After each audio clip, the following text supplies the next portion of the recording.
Oke, bismillahirrahmanirrahim. Assalamualaikum warahmatullahi ta'ala wabarakatuh. Hamdan wa syukranillah wa ala nikmatillah, amma ba'd. Oke teman-teman, kembali lagi ke channel YouTube saya, yaitu Riza Hidayatullah. Baik, sebelumnya perkenalkan, nama saya Riza Saiful Hidayatullah. Saya mahasiswa Universitas Islam Negeri Sultan Toha Saiful Jambi, Fakultas Dakwah Prodi Bimbingan dan Penyuluhan Islam, dengan NIM 6011 806.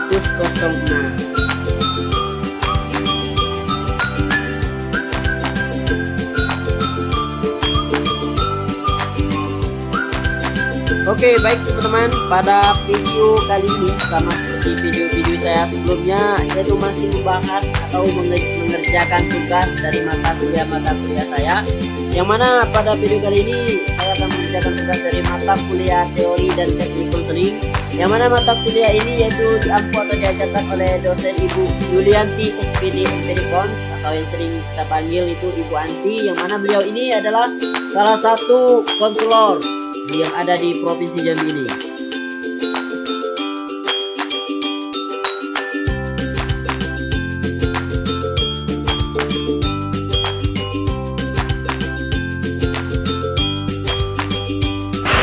Lanjut teman-teman, di slide ketiga ini kita akan membahas ada 6 sub pembahasan di mata kuliah ini, yaitu di tengah semester ini, yang mana pertama adalah teori psikoanalisis klasik, yaitu dipelopori oleh Sigmund Freud. Yang kedua ada teori humanistik dari Abraham Maslow, dan yang ketiga ada teori psikologi individual yang dipelopori oleh Alfred Adler.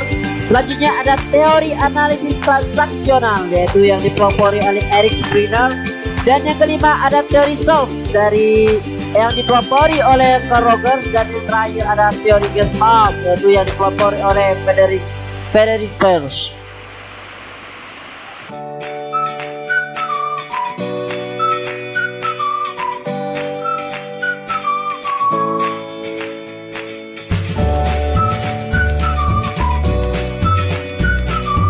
Oke, next teman-teman, masuk ke sub pembahasan pertama, yaitu teori psikoanalisis klasik, yang mana teori psikoanalisis klasik ini yaitu salah satu teori psikologi yang sangat lama yang dipelopori oleh Sigmund Freud, yang mana dalam psikologi analisis ini membahas tentang kesadaran seseorang.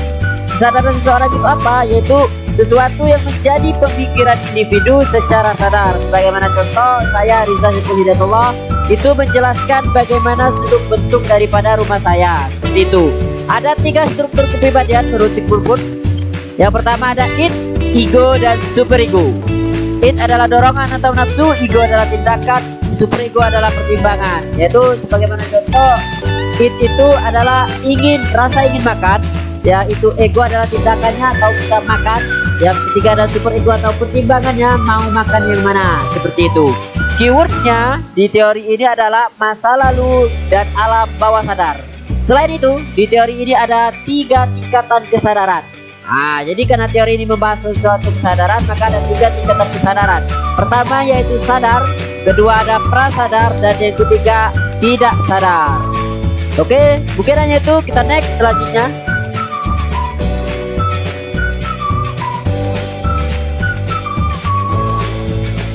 Ya teman-teman, di slide ini adalah ada foto, ya jelas ada foto. Ini adalah Sigmund Freud. Nah, saya akan membacakan biografi singkat daripada Sigmund Freud, yaitu pelopor daripada teori psikoanalisis klasik. Nah, jadi beliau ini lahir pada tanggal 6 Mei 1856 dan meninggal pada tanggal 20 September 1938 pada usia yang ke-83 tahun.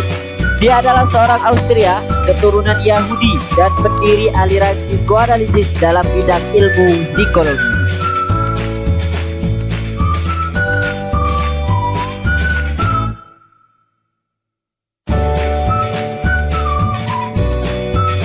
Oke, kita masuk kepada slide yang kedua, yaitu teori humanistik. Jadi keywordnya daripada teori ini yaitu bagaimana memandang manusia atau memanusiakan manusia. Yang mana teori humanistik ini tuh dipelopori oleh Abraham Maslow, yang mana biografi beliau ini lahir pada tanggal 1 April 1908 dan meninggal pada 8 Juli 1970 pada umur yang ke-62 tahun. Dia ini adalah teoritikus yang banyak memberi inspirasi dalam teori kepribadian. Ia seorang psikolog berasal dari Amerika dan menjadi seorang pelopor aliran psikologi humanistik. Beliau ini juga dikenal sebagai bapaknya daripada teori humanistik. Jadi teori humanistik ini adalah proses memanusiakan manusia, di mana seseorang individu diharapkan dapat mengaktualisasikan diri. Nah, jadi teori ini menekan kognitif dan afektif. Jadi ada 5 hierarki yang harus dipenuhi dari teori ini. Yang pertama adalah kebutuhan filosofis, kebutuhan yang dasar, yaitu minum, makan, dan sebagainya.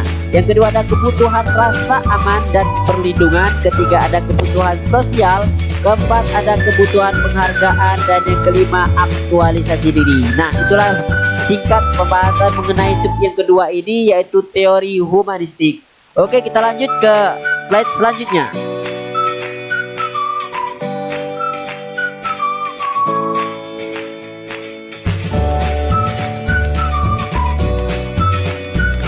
Oke teman-teman, di slide ini kita akan membahas tentang atau sub pembahasan yang ketiga dari mata kuliah teori dan teknik konseling ini, yaitu teori psikologi individual, yang mana dipelopori oleh Alfred Adler, yang keywordnya adalah makhluk sosial atau makhluk yang tergantung secara sosial.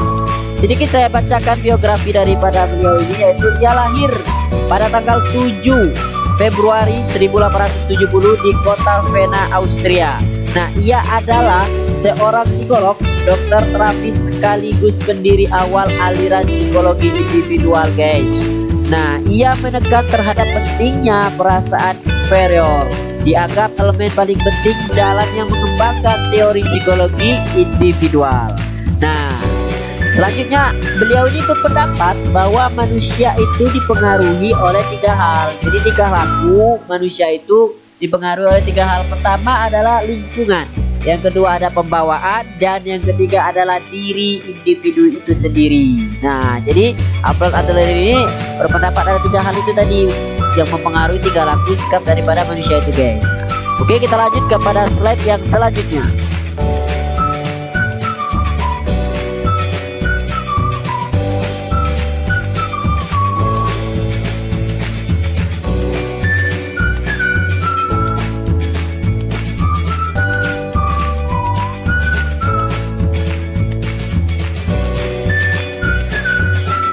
Oke, di slide ini teman-teman, yaitu di sub pembahasan yang keempat, yaitu kita akan membahas teori analisis transaksional, yang mana keywordnya itu adalah komunikasi, yang dipelopori oleh Eric Bernard.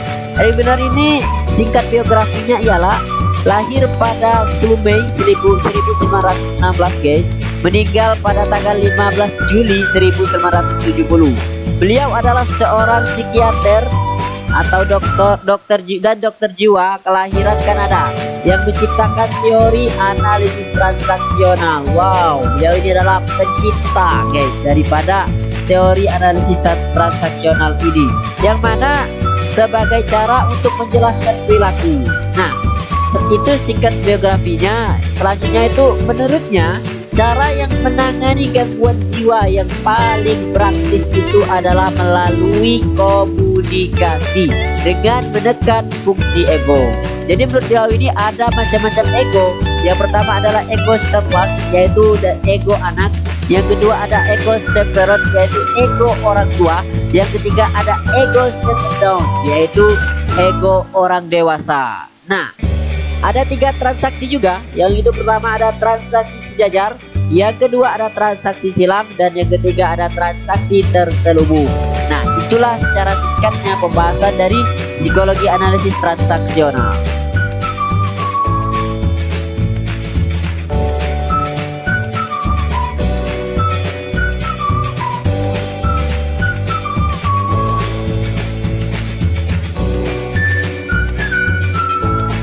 Teman-teman, kita memasuki slide selanjutnya, yaitu kita akan membahas sub pembahasan yang kelima, yaitu teori konseling self. Yang mana teori konseling universe ini adalah keywordnya adalah who is me, siapa saya.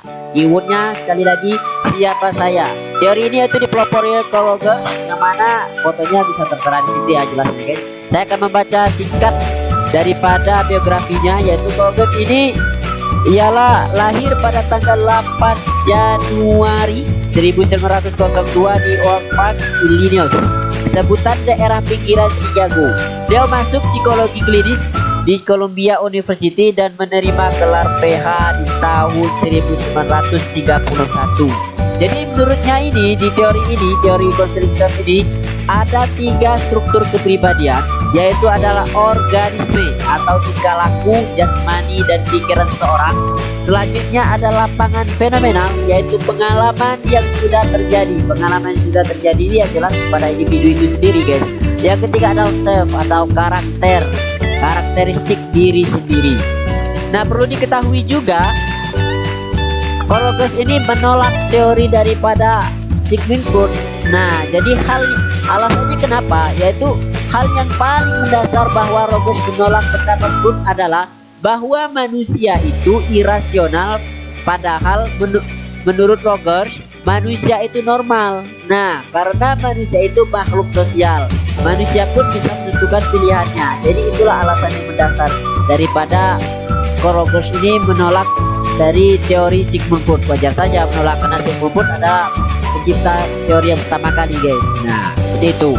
Oke, kita lanjut ke next pembahasan selanjutnya.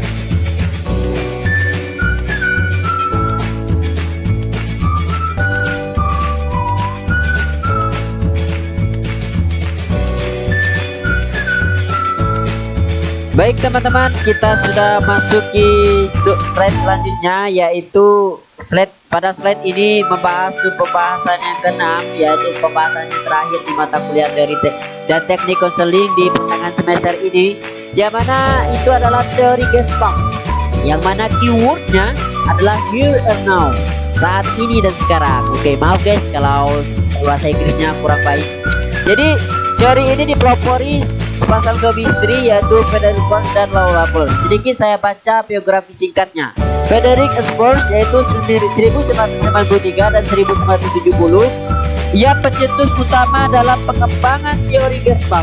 Ia lahir di Berlin dari keluarga Yahudi kelas menengah bawah. Sedangkan istrinya Laura Peirce ini yaitu pada 1908 dan 1990, ia lahir di Berlin, Jerman. Nah, jadi teori ini lebih menekan kepada proses daripada isi.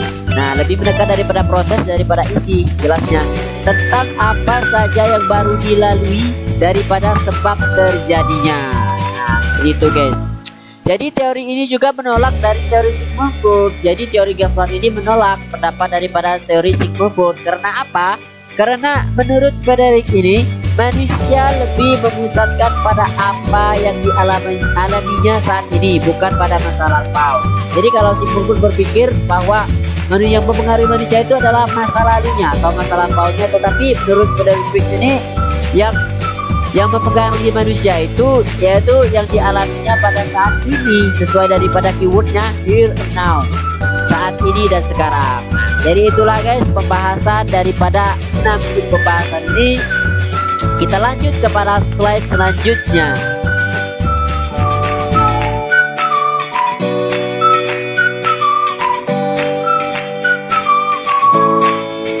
Guys, mungkin hanya itu yang dapat saya sampaikan. Saya akhiri. Assalamualaikum warahmatullahi ta'ala wabarakatuh.